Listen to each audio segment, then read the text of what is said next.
Réincarnation, lecture 8992-8993.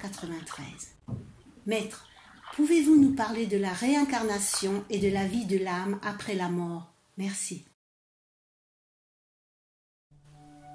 Le christianisme n'en parle pas du tout. Le bouddhisme en parle et plutôt de façon assez détaillée, mais sans en donner une description adéquate. Alors que pour la science, le corps physique est tout ce qu'un être humain aurait à sa disposition. Quand on parle de réincarnation, de quoi parle-t-on vraiment?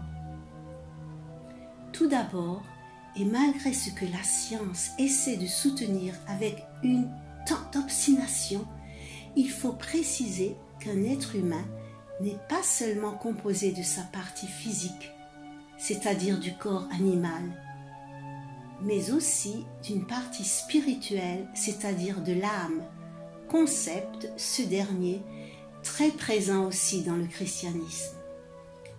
En Orient, et plus précisément en Corée, l'être humain est défini comme Ingan, c'est-à-dire celui qui se trouve au milieu entre une âme divine et un corps terrestre.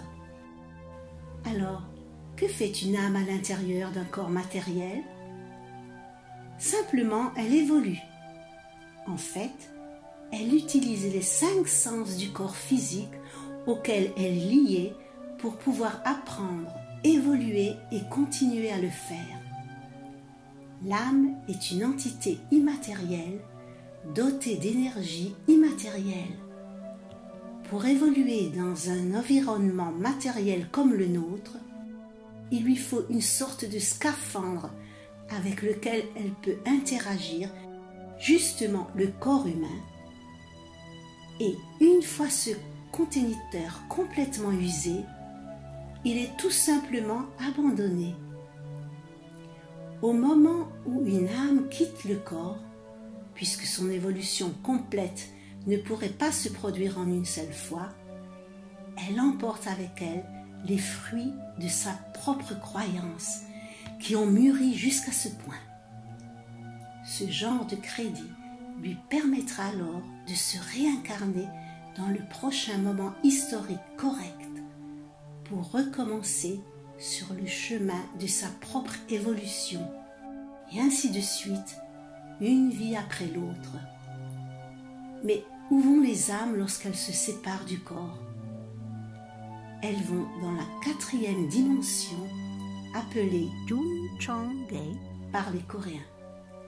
Leur espace est là, et en ces lieux, elles y restent aussi longtemps qu'il est nécessaire pour mettre de l'ordre en elles-mêmes avant de retourner sur Terre. L'être humain a grandi à tel point qu'il peut presque physiquement toucher l'univers, et c'est précisément dans cette direction qu'un développement extraordinaire nous attend dans le futur immédiat. Nous avons tellement grandi qu'une partie de nous a conclu le cycle de ses réincarnations, parce qu'elle a déjà pleinement rempli la mesure de son développement terrestre et ne reviendra jamais. Pendant toute la période des Soshon Shidei, qui a cessé à la fin de 2012, l'être humain a continué d'évoluer jusqu'à ce que la phase de croissance soit terminée.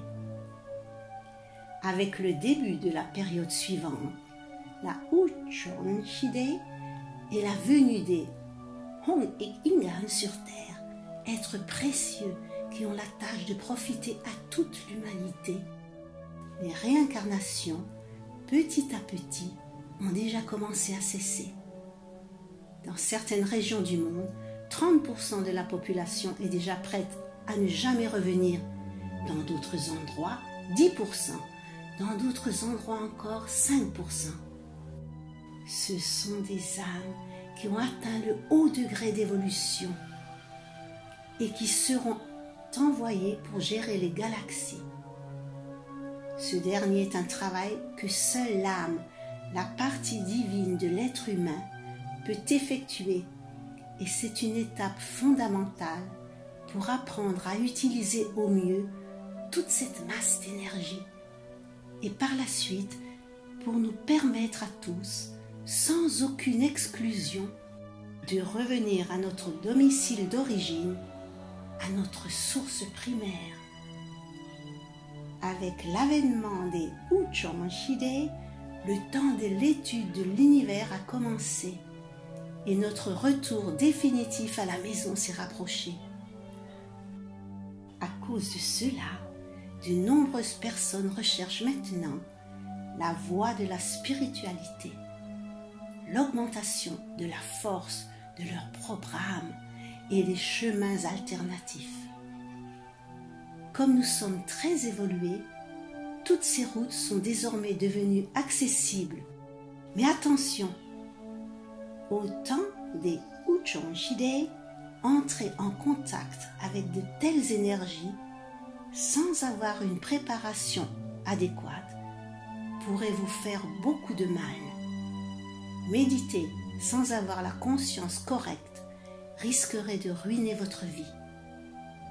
Mais ne vous inquiétez pas, je vous guiderai moi-même, vous apprendrez à être conscient et à marcher sur le juste chemin de la connaissance.